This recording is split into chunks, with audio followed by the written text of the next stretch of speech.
माझा आवाज येतोय तुम्हाला? हो मॅम येतोय. हा, स्कॉलरशिपचं ऐकलं ना तुम्ही मॅमनी जे सांगितलं ते? कधी? मॅम मी आता जॉईन झाली. बरं ऐका मुलांनो, शॉर्ट मध्ये सांगते तुम्हाला. एक अशी स्कॉलरशिप आहे, स्कॉलरशिपची परीक्षा जर तुम्ही पास केली, आणि परीक्षा पण काय अवघड नाहीये, परीक्षा ऑनलाईनच आहे, घरी बसूनच द्यायची. सॉरी, घरी बसून की नाही माहिती नाही मला, पण ती ऑनलाईन द्यायची आहे. ते मग मे बी तुमच्या आसपास जिथे कम्प्युटर वगैरे असतील असं कोणतं सेंटर वगैरे येऊ शकतं परीक्षा देण्यासाठी, पण सोपी असते परीक्षा. ती परीक्षा जर तुम्ही पास झाला ना मुलांना, तुम्हाला जेवढं शिकायचंय, ग्रॅज्युएशन, पोस्ट ग्रॅज्युएशन, डॉक्टरेट, जे करायचंय सगळं ती संस्था जे आहे ते खर्च उचलणार. म्हणजे तुमचं फुल शिक्षण फ्री. किती छान गोष्ट आहे बघा. त्याच्यामुळे काही मुलांना जे पैसे घरून परिस्थिती नसते, पैशाच्या अडचणीमुळे जो अभ्यास करायचा तो करता येत नाही, तो प्रॉब्लेम सॉल्व्ह आहे.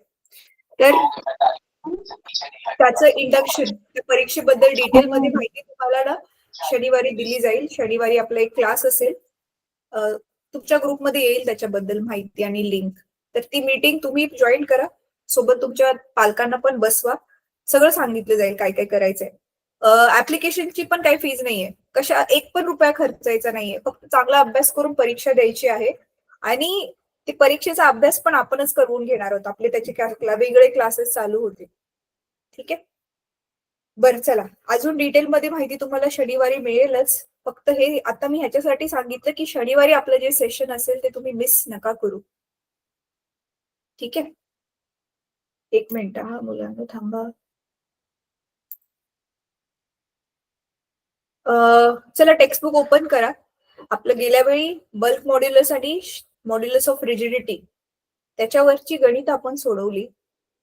गेल्या वेळी थोडस आपलं जे आहे ते जसं फास्ट व्हायला पाहिजे तसं नाही झालं क्लास, नेटवर्कचा इश्यू असल्यामुळे. तरी काय हरकत नाही, आज आपण व्यवस्थित करूयात. चला, नेक्स्ट टॉपिक जो आहे आपला टेक्स्टबुक जर तुम्ही बघितलं तर तो आहे पॉइझन्स रेशो. पॉइझन्स रेशो, पॉइझन शब्द ऐकलाय मुलांना? Yes ma'am. हो मॅम. काय असतं पॉइझन, काय असतं? विष. तर इथे ऍक्च्युअली ते वाला विष नाहीये बरं का, इथे त्याचा अर्थ विषाचा रेशो नाहीये हा. थांबा मी स्क्रीन शेअर करते, सांगते तुम्हाला.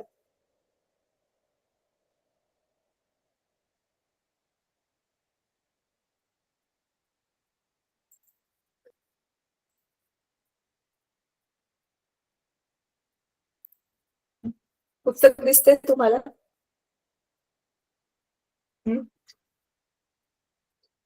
नाही काही मॅम. सेकंड नंतर दिसेल बेटा.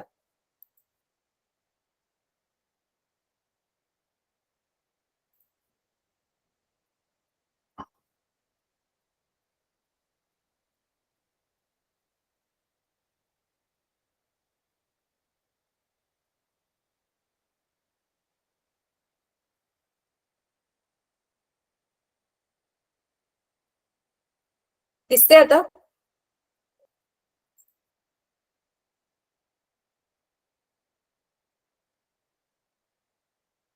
नाही. येस मॅम दिसतंय. हा दिसते ना. चला, तर अच्छा थांबा, मी थोडस पुढे, बरेच पुढे गेली यार, आपोआपच पुढे गेले मी तेव्हा की.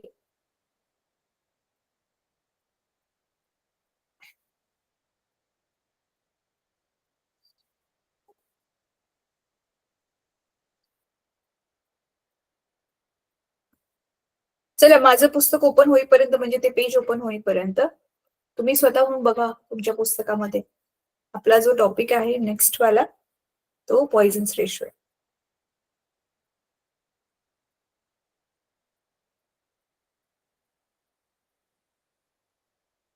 थांबा, असं खूप स्लो चाललंय.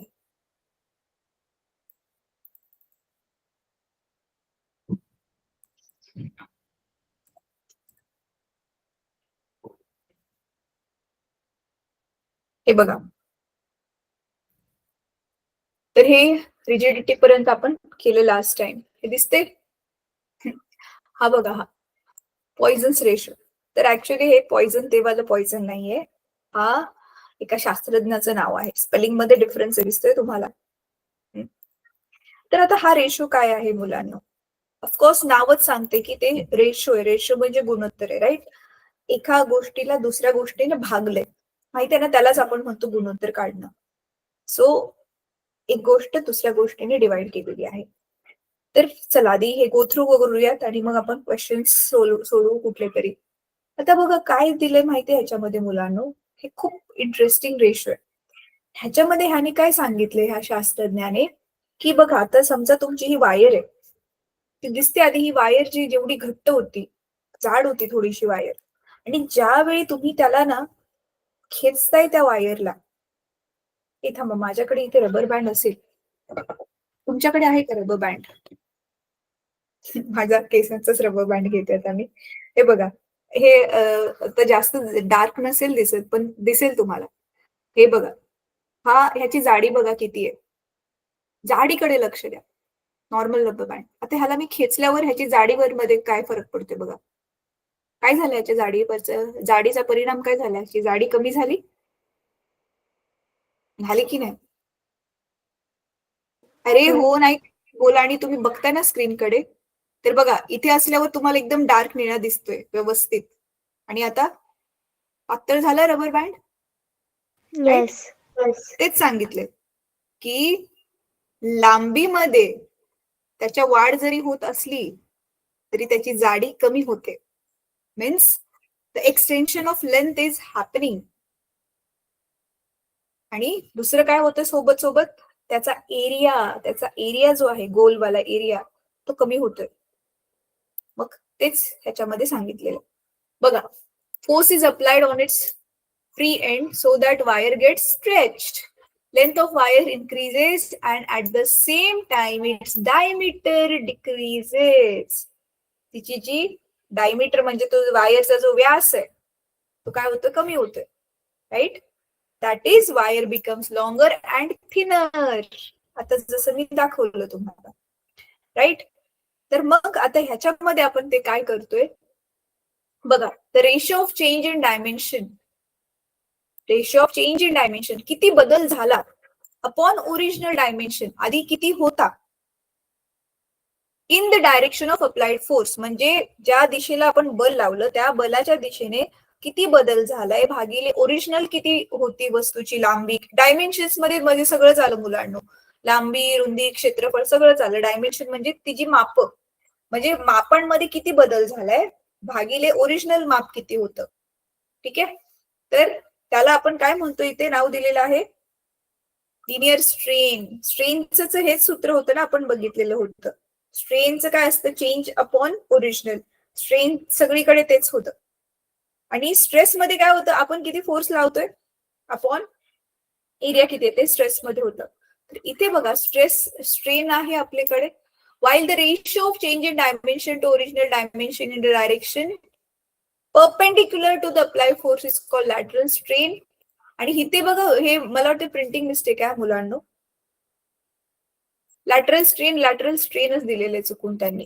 ऍक्च्युअल मध्ये खाली आल्यावरती कळेल तुम्हाला. हा एक सेकंड, ही लिनियर स्ट्रेन आहे, राईट? तिच्या लांबीमध्ये किती फरक पडलाय त्याला आपण लिनियर म्हणजे लाईन म्हणजे लांबी. आणि लॅटरल स्ट्रेन बघा, परत एकदा वाचा, ratio of change in dimension to original dimension in the direction of applied force is called linear strain, while the ratio of change in dimension to original dimensions in a direction perpendicular to the applied force is called lateral strain. Simple आहे. बघा परत एकदा तुम्हाला दाखवते. हे आपला rubber band आहे, मी force इकडे लावलाय, आडवा लावलाय मी फोर्स, त्याच्यामुळे लांबी वाढते, राईट? मग ही काय झाली? Linear strain. पण त्याच वेळेला तिची रुंदी म्हणजे जाडी कमी होते, त्रिज्या व्यास कमी होतोय, त्याला आपण काय म्हणणार? Lateral strain. मग ह्या दोघांच म्हणजे हे रेशो हा काय सांगतोय ना मुलांनो, कुठल्या गोष्टीच्या तुलनात दुसरी कुठली गोष्ट कमी होते. म्हणजे की इथे आपली लांबी भले वाढत असेल पण लांबीच्या तुलनेमध्ये आधी जी रुंदी होती ती कमी झाली ना. म्हणजे लांबी जी आहे आपली फ्री मध्ये नाही वाढली, रुंदी कमी झाल्यामुळे लांबी वाढलेली आहे. तर मग किती लांबीच्या वाढीसाठी रुंदी किती कमी झाली, ह्या दोघांना जोडणारी जी फिजिकल क्वांटिटी आहे तोच आहे आपला पॉइसन्स रेशो. म्हणून बघा इथे पॉइसन्स रेशोचं जे सूत्र दिलेलं आहे. तर इथे पॉइसन्स रेशो तुम्ही बघू शकता, दोन्ही पण स्ट्रेनचाच रेशो आहे, स्ट्रेस नाहीये याच्यामध्ये. म्हणून बघा आपला फॉर्म्युला काय आहे खाली बघा, इफ दी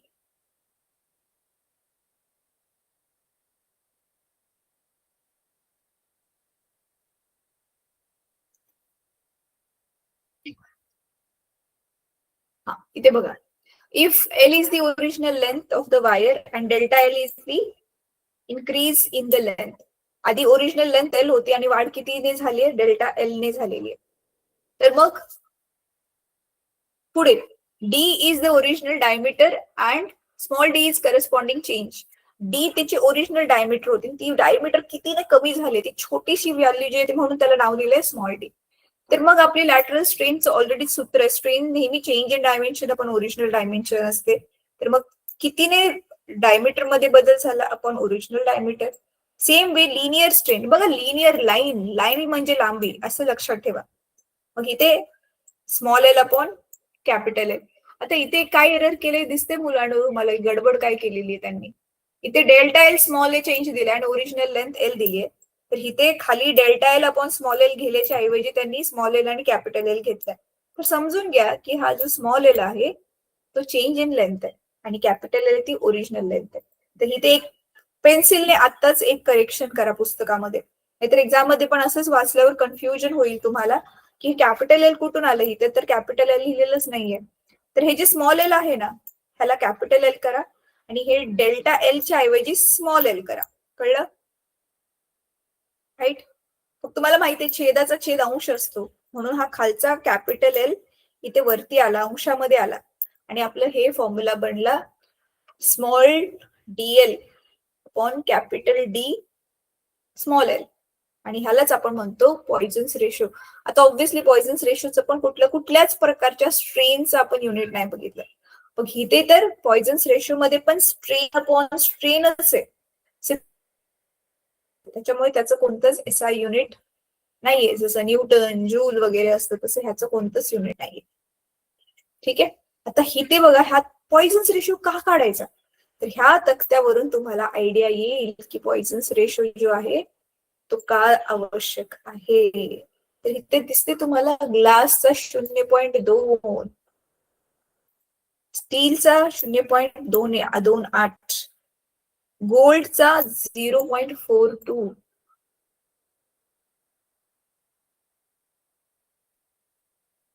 ह्याचा अर्थ काय, ह्याचा अर्थ काय मुलांना, गोल्ड जास्त तन्य आहे ना, म्हणून तर आपण त्याच्या वायर्स बनवू शकतो. बघा, जी गोष्ट जेवढी जास्त इलास्टिक असेल ती तेवढी जास्त खेचली जाईल. खेचली गेल्यामुळे मग काय होईल, लांबी वाढेल आणि तेवढीच काय होईल, तिची जाडी कमी होईल, तिची थिकनेस कमी होईल. म्हणून इथे असं दाखवलेलं आहे. कळतंय? पॉइसन्स रेशो जो आहे तो किती असायला पाहिजे, कमी असायला पाहिजे, जास्त असायला पाहिजे, कसा असायला पाहिजे, जरा डोकं लावून सांगा मुलांना.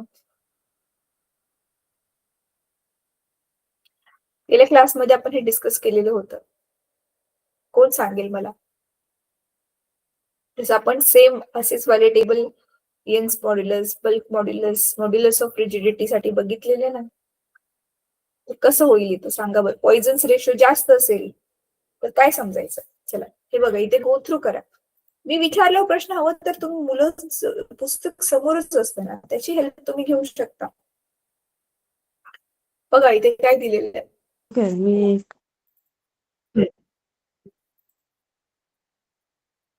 हा काय बेटा, बघा, the most of the commonly used metals, the value of sigma is between 0.25 to 0.35. Many times we assume that volume is constant while stretching a wire.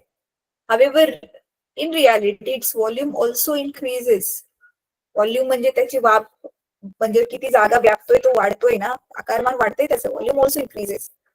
Using approximation it can be shown sigma max is equal to 0.5. म्हणजे overall in general सगळ्या धातूंसाठीचा जो sigma आहे पॉइझन्स ratio समजा तो 0.5 आहे.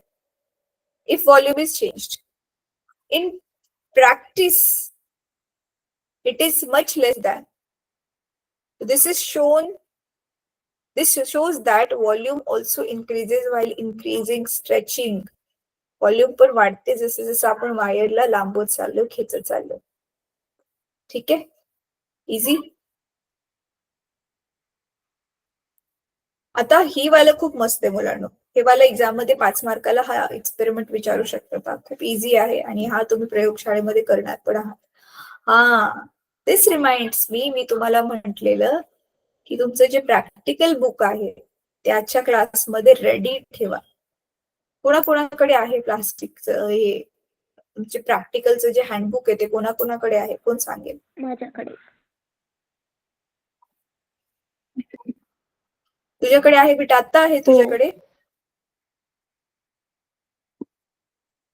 Camera on करून फक्त काही सेकंड कॅमेऱ्याच्या समोर दाखवू शकते तू?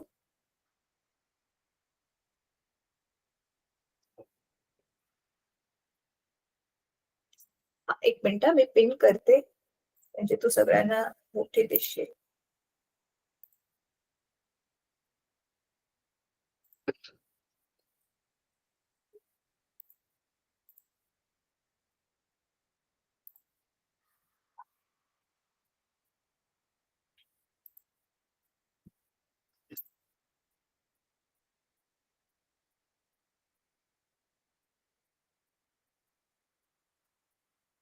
हा, तर मुलांना बघू शकता हे हिचं आहे प्रॅक्टिकलचं हँडबुक.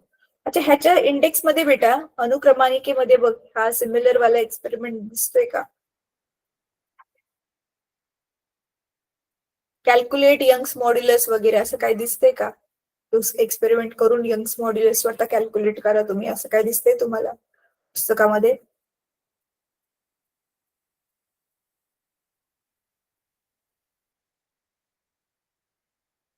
अच्छा, बरं, ठीक आहे, काही हरकत नाही. मिळालं तुला बेटा यंग्स मॉड्युलस लिहिलेलं? कुठे काय मिळालं? नाही माहिती, ठीक आहे, इट्स ओके, लिव्ह इट. परत एकदा शोध आणि नेक्स्ट परत मिळालं ना की त्याचे फोटो जे आहेत त्या एक्सपेरिमेंटचे जे फोटो जे आहेत ते ग्रुपमध्ये टाक. म्हणजे काही जणांचा जर क्लास मिस असेल तर त्या व्हॅल्यूज बघून तरी आठवेल.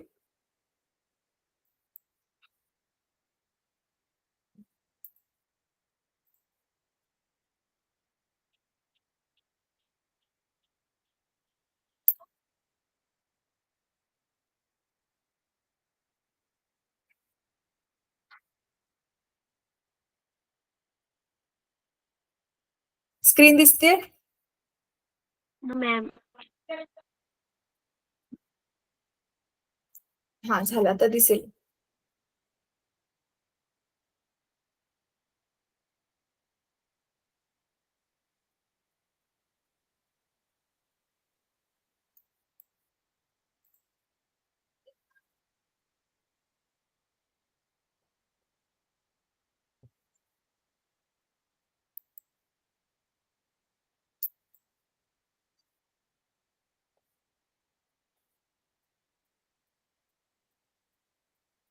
आता दिसते screen?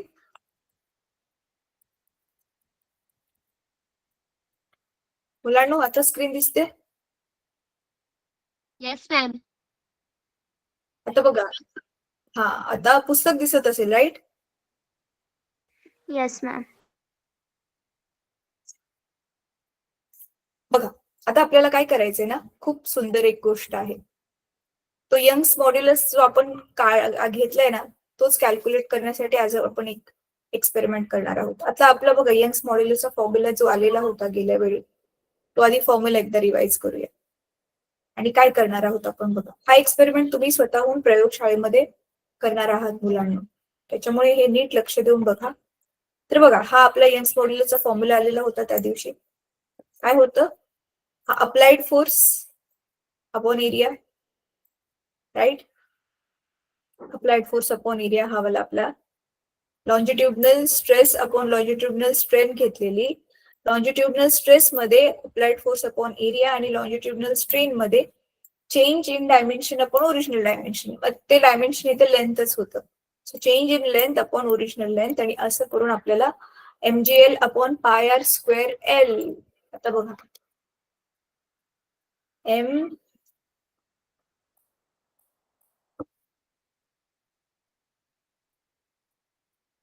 mgl upon pi r square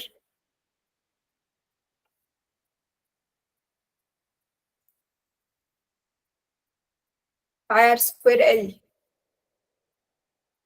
right. आता नीट बघा मुलांना, एम म्हणजे मास, जी वस्तू आहे आपल्याकडे तिचं मास. लेंथ म्हणजे तिची ओरिजिनल किती लेंथ होती आधी आपण एक्सपेरिमेंट त्याच्यावर करायला जाणार त्याच्याऐवजी. आर तीच त्या वायरची रेडियस आहे, ती तर कोणी पण देईल आपण वस्तू खरेदी करतानाच. आणि नंतर काय आहे आपला normal r square l. R स्क्वेअरची तर रेडियसची व्हॅल्यू ठेवणार आपण, लेंथ आपल्याला जी आहे ती दिली असेल. आणि काय म्हणते मग विचारतील मग, तर ही जी व्हॅल्यूज दिलेल्या आहेत एवढ्या सगळ्या, तर त्या व्हॅल्यूज वापरून काय काढायचंय, कॅल्क्युलेट काय करायचं आपल्याला. बघा जरा टेक्स्टबुक मध्ये काय काढायला सांगितलेलं आहे. पेज नंबर सांगाल का, मिळालं तुम्हाला?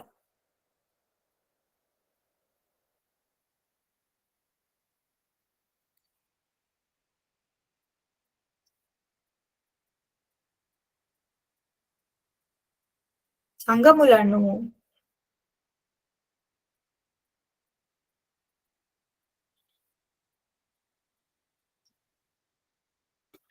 चला मी स्वतःच आता करून दाखवते तुम्हाला. माझा आवाज येतोय का मुलांना? माझा आवाज येतोय?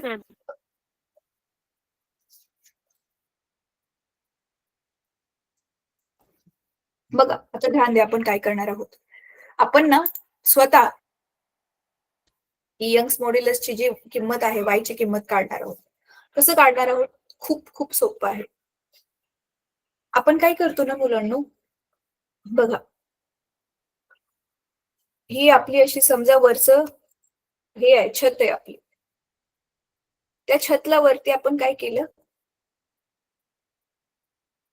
एक वायर अडकवली. नीट बघा, अशी वायर अडकवली आणि त्या वायरला ना हुक असतो ना आपण, तसा हुक आहे. आणि त्या हुक मधून एक आपलं ना वजन अडकवणारं वजन असं असतं बघा, आणि त्याच्यामध्ये आपण अशी वजन टाकत टाकत जातो. तर ते हँगिंग मास्ट अडकवलं त्या वायरला. आणि आता हळूहळू हळू आपण काय करणार आहे, की मासेस जर वाढवत गेलो, तर मग ही जी वायर आहे, नाव देऊया सपोज ह्या वायरला ए बी. तर ही जी वायर आहे, त्या वायरेमध्ये काय बदल घडतोय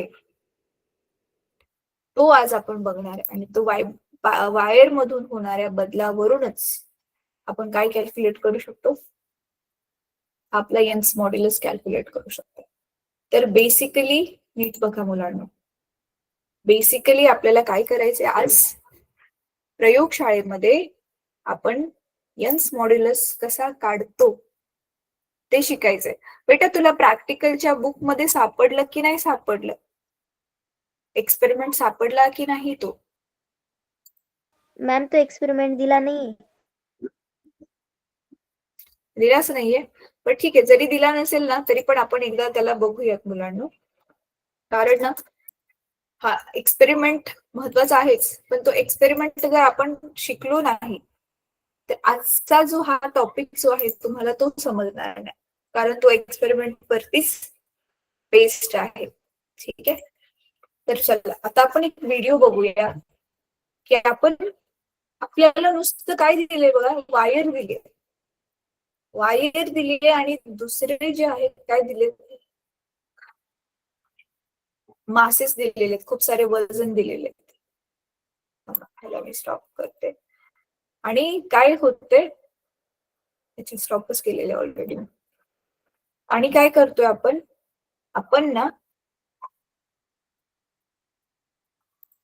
ती दिलेली वायर, दिलेले मासेस हे सगळं युज करून आपण काय काढणार आहे, आपला यंग्स मॉड्युलस काढणार आहे. एक्सपेरिमेंट दिसतोय का मला?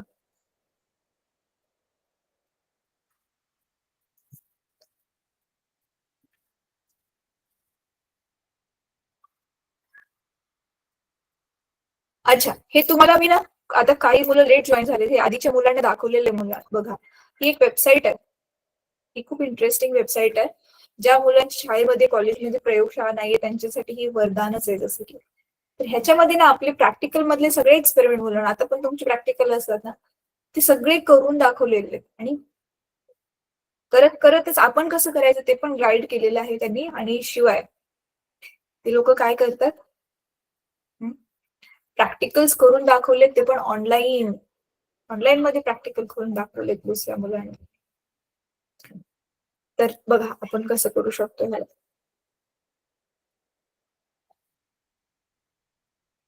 तर मग मी इथे ना अच्छा हे 12वी मध्ये आहे ना, 11वीच बघते. फिजिक्स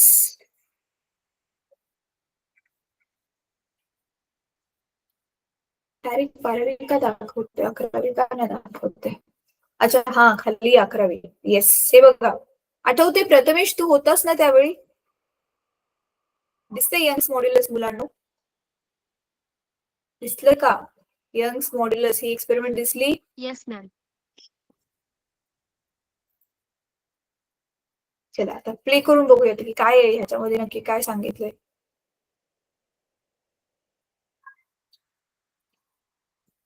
बघा आता काय थिअरी काय आहे आपण त्याच्यामध्ये लक्ष देऊयात की ह्याच्यामध्ये खूप डिटेलिंग मध्ये दिलंय की कसं कसं काय काय जोडायचंय. तर ह्याच्यामध्ये काय केलेलं ना, एका वायरीचं माप जे आहे दुसऱ्या वायरच्या तुलनेमध्ये मोजलेलं आहे की किती ओरिजिनल वायर पेक्षा नवीन वायर जी घेतली आपण तिच्यामध्ये आधी दोघींची साईज सेम टू सेम होती, आता तिच्यामध्ये बदल घडत चाललाय. तर तो बदल कसा घडतोय तेच मोजण्यासाठी हे यंग्स मॉड्युलस जे आहे ते यंत्र जे आहे निर्माण केलेलं होतं. बघा हे काय केलेले दिसते तुम्हाला, इथे एक वायर अडकवली आपण CD, इथे पण एक वायर अडकवली AB. मग आता दोन्ही ज्यावेळी समान पातळीवर आहेत, हे बघा दोन्हीच्या दोन्ही एकमेकांच्या ज्यावेळी समान पातळीवर आहेत तेव्हा तर काही इश्यू नाहीये. पण समजा एकाच वायरीच्या साईडला दिसते इथे तुम्ही वजन अडकवलेले आहेत. हे बघा इथे काय दिलेलं आहे, डेड लोड म्हणजे त्याला एकदा अडकवून सोडून दिलं. आणि इकडे काय करतोय आपण,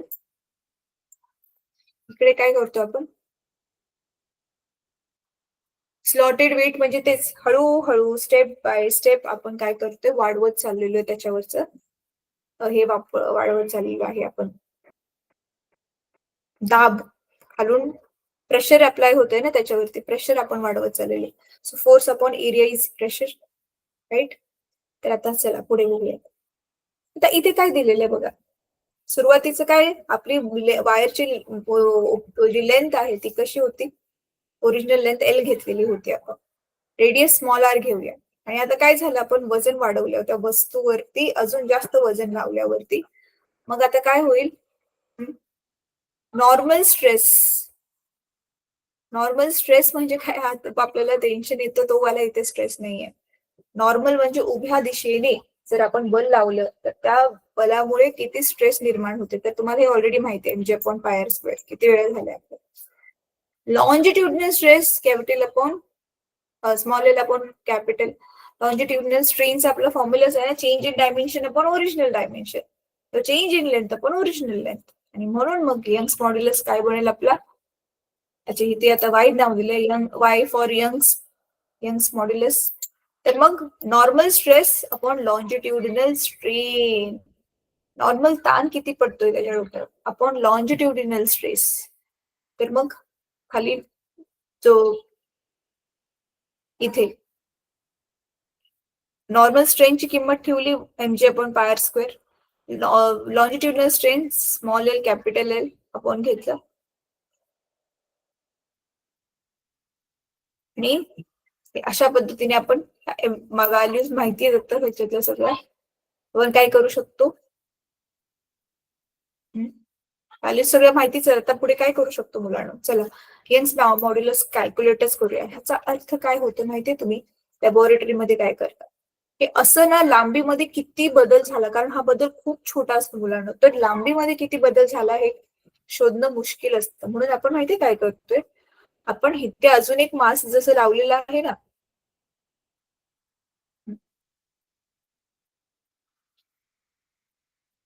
तर हे वालं मास्क जे आहे ते काय करतं, मोस्टली बरेचशी मुलं, सिम्पल सी मुलं काय करतात, तर हे काही मिस्टेक करू शकतात. म्हणून आता आपण काय करतोय, एक वायर न घेता, हे बघा इथे 2 वायर घेतलेले आहेत. ही इकडे अडकवली वायर, मी इकडे पण एक वायर अडकवली.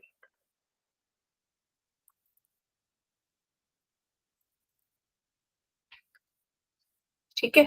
आता हिकडची जी वायर आहे ना मुलांनो, फिक्स लांबीची ठेवूया आपण. से फॉर एक्झाम्पल 100 मीटर, 100 सेंटीमीटर म्हणजे 1 मीटरची वायर ठेवलेली. आता दुसऱ्या वायरवरती आपण काय करतोय, ते दुसऱ्या वायरवरती आता आपण खाली काय करतोय, नीट ऐका हा मुलांनो. इथे आपण काय करतोय आता, एक मास वाढवतोय. से फॉर एक्झाम्पल आपण आधी ठेवलं 500 ग्रॅम. 500 ग्रॅम ने आधी दोन्ही वायरवरती काहीच वजन नव्हतं. आता इथे 500 ग्रॅमने वजन वाढवलं, ही वायर एकदम थोडीशी लांबेल.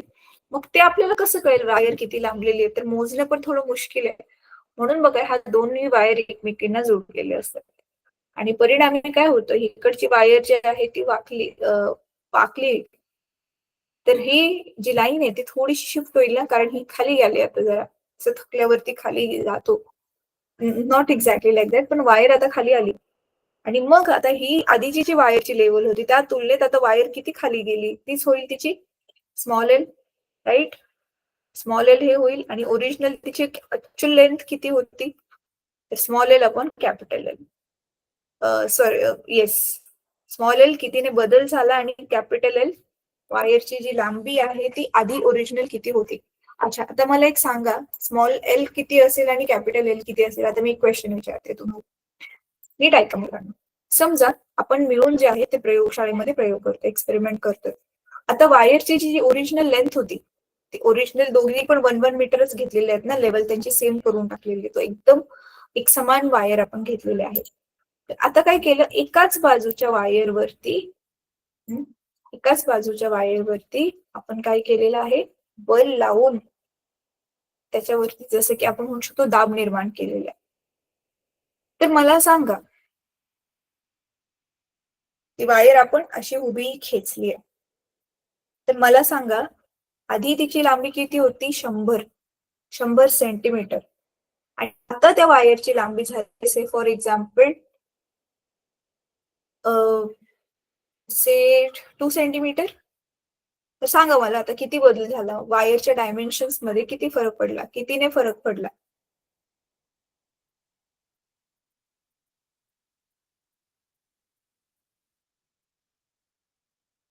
एवढा अवघड प्रश्न आहे का? 1 मीटर वायर 2 सेंटीमीटरने लांब झाली, तिचं काय करायचंय तुम्हाला, जस्ट डायमेन्शन्सला डिवाइड करून रेशिओ काढायचे किती येईल ते. कोण सांगेल बरं, बघूयात कोण स्मार्ट आहे तुमच्या क्लासमध्ये.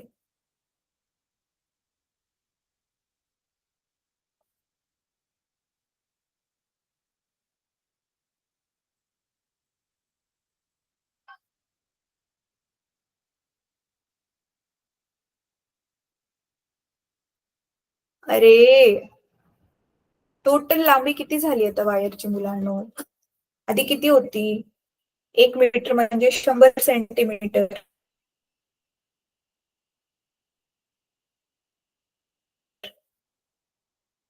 राईट?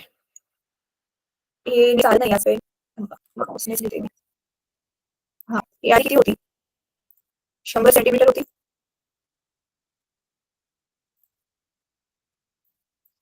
परत कितीने वाढली? 2 सेंटीमीटरने वाढली ना, तर बदल कितीचा झालाय? तर स्मॉल एल आपला 2 असेल आणि आधी ओरिजिनल किती होती, 100.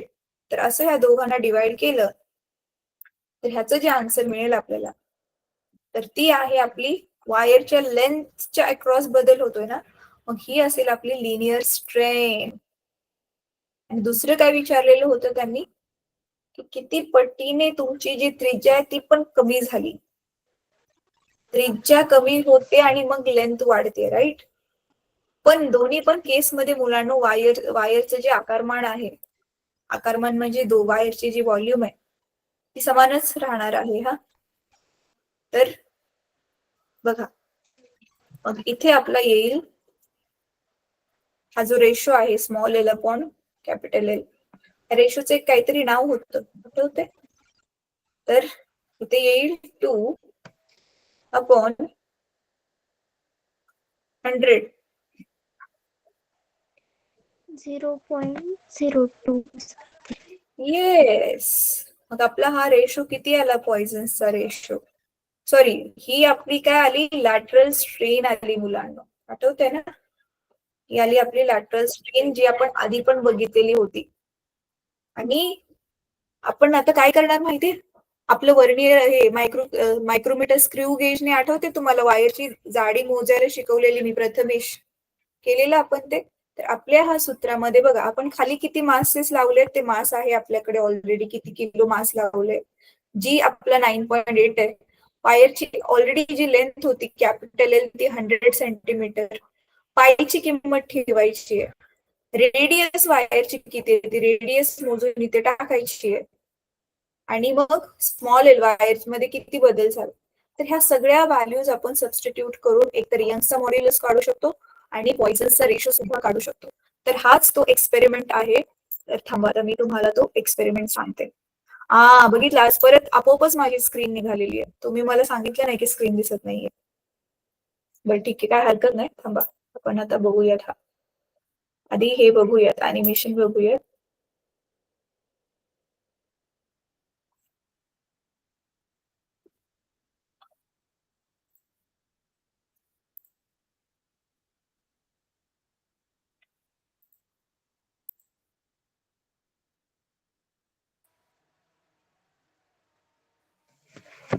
हे बघा, दिसतंय तुम्हाला? हे तुम्ही वापरणार आहात बरं का. हा एक्सपेरिमेंट थोडा करायला अवघड आहे, म्हणून असू शकतं की तुमच्या कॉलेजमधलं काढून टाकलंय, पण दिसत नाहीये मॅम. हा गरजेचा आहे. हा बेटा थांबते, स्क्रीन ओपन होते. हा दिसेल ओपन होते ते. तर ह्याच्या व्हॉल्यूमला काय झालं? Of a given wire using Searle's apparatus. Materials required for this experiment are ह्याचा आवाज मागे पुढे झालाय. Searle's apparatus,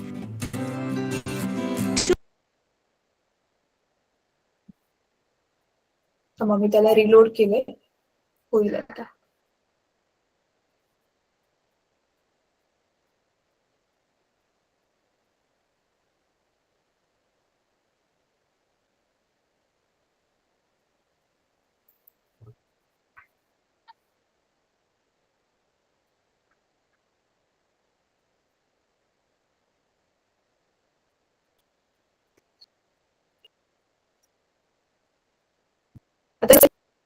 आता आवाज येतोय का बघा?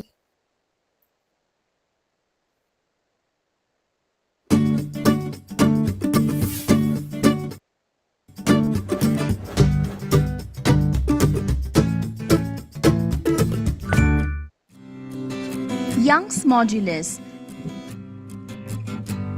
To determine the Young's modulus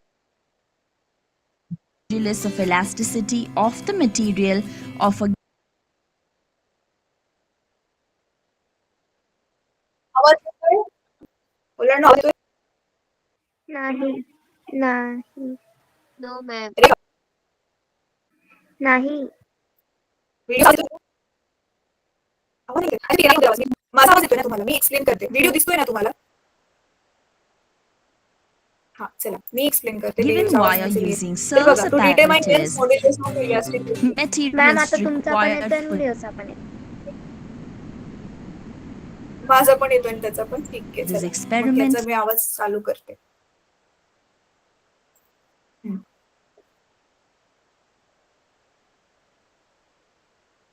Two wires of same length and diameter.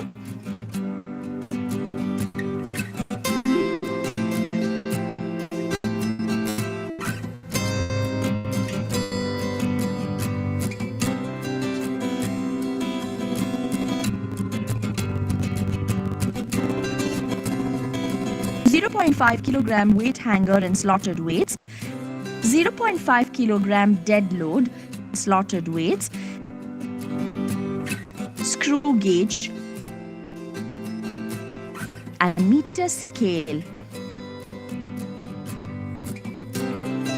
Hang the dead load on the left frame and weight hanger on the right frame.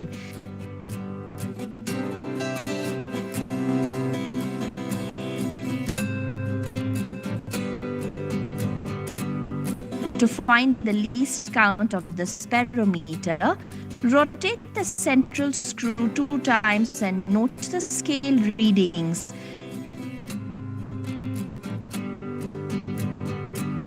Least count can be calculated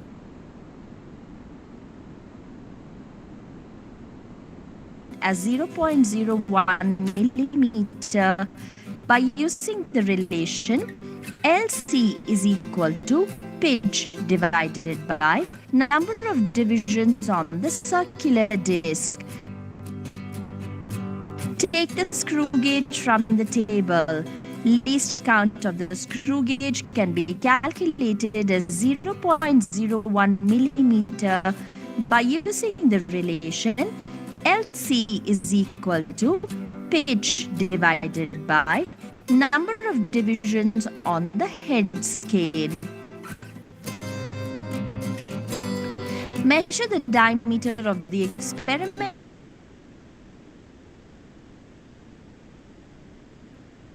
wire using the screw मुलांनो gauge. बघा हे Note the आधी screw बघून gauge घेऊयात reading आपण. and calculate हे the value radius of the कुठे wire. Calculate केले, कुठे भरले टेबल मध्ये, हे सगळं डिटेल मध्ये जायची गरज नाहीये. हे मी तुम्हाला का दाखवते, Measure सिंपल the आहे length बघा. of the दोन wire वायर using काय a घेतले, meter scale. एका वायरला आपण फिक्स करून टाकले खाली ते डेड लोड म्हणजे Adjust the एकच central screw वजन to लावून shift त्याला the air सोडून bubble दिले. to the middle. मग पहिल्या Note the वायरीच्या तुलनेत spirometer आता reading. दुसऱ्या वायरवर मॅमचा जास्त आवाज लोड बंद करा. पडल्यावर ती वायर व्हिडिओ होता. Record the आता झाला value in the व्हिडिओचा आवाज tabular बंद. column. नाही झाला. The air नाही झाला व्हिडिओचा आवाज बंद.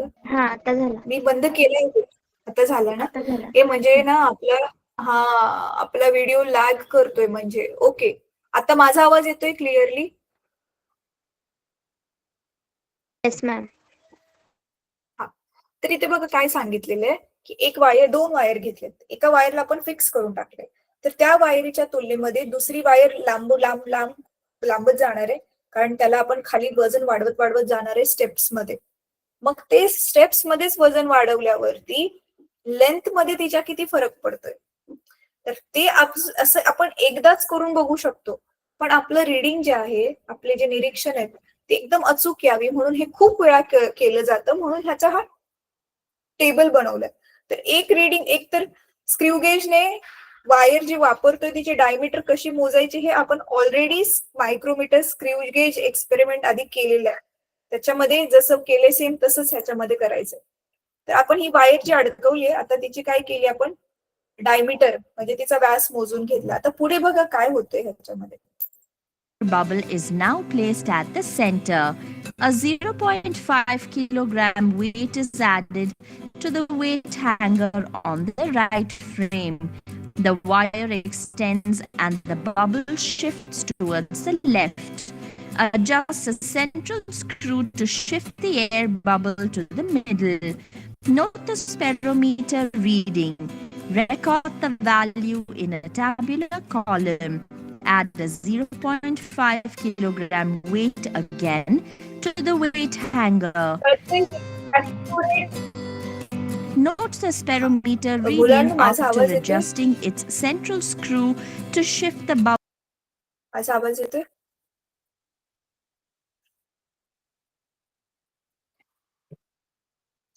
इथे ना वायरची जी लांबी आहे ना ती कितीने शिफ्ट होते ते काढण्यासाठी इथे स्फेरोमीटर वापरलेलं आहे. डायरेक्ट, कारण आपण पट्टीने मोजायला गेल्यावरती पट्टीने डायरेक्ट का नाही मोजत आपण, कारण हे 2 सेंटीमीटर, 1 सेंटीमीटर, 1 मिलीमीटर हे एवढे छोटे रिडिंग्स आपण ना 1 मिलीमीटर तरी घेऊ शकतो, पण वायर समजा खूप 1 मिलीमीटर पेक्षा पण कमी मापाने लांबली असेल तर त्याला कसं मोजणार? मग त्याच्यासाठीच आपले हे एकदम छोट्या छोट्या किमती मोजण्यासाठीच हे आपलं vernier callipers, screw gauge, spherometer ह्या सगळ्या गोष्टी बनवलेल्या आहेत ना, म्हणून इथे ते वापरलेले आहे की मिलीमीटर पेक्षा पण कमी लांबीने जर वायर वाढली असेल, तिची जर लेंथ वाढली असेल तर ती ह्या फिरवून ह्याला कळते ना, हे जेवढं फिरवतोय आपण त्याचा अर्थ ते तेवढी त्या वायरची लांबी वाढलेली असेल. तर ही अशा पद्धतीने आपण लांबी वाढलेली मोजतो. त्याच्यानंतर ना मग ओरिजिनल लांबी 1 मीटर तर होतीच. परत ही एक्सपेरिमेंट झाल्यावर वायर किती पातळ झाली, तिची डायमीटर कमी होईल ना, ती पण मोजतो आपण. आणि मग त्याच्यावरून आपण काय काढतो, मग हा यंग्स मॉड्युलस काढतो, पॉइझन्सचा रेशो सुद्धा काढू शकतो आपण. ठीक आहे, तर चला परत एकदा आता मी तुम्हाला हे सांगते.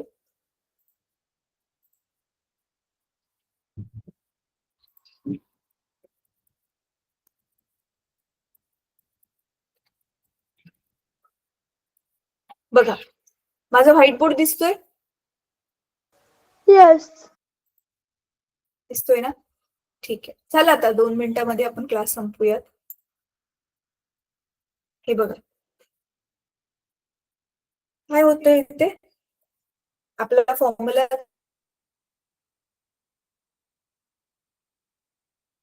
काय होता,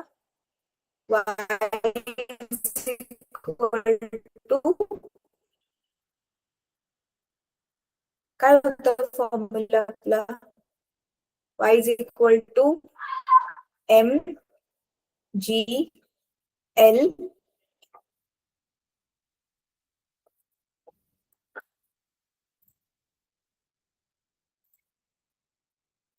m g capital L upon काय होतं pi r square small l, right. तर आपण आधीच रेडियस मोजून घेतली, लेंथ मध्ये किती चेंज होतोय तो मोजतोय आपण एक्सपेरिमेंट करून.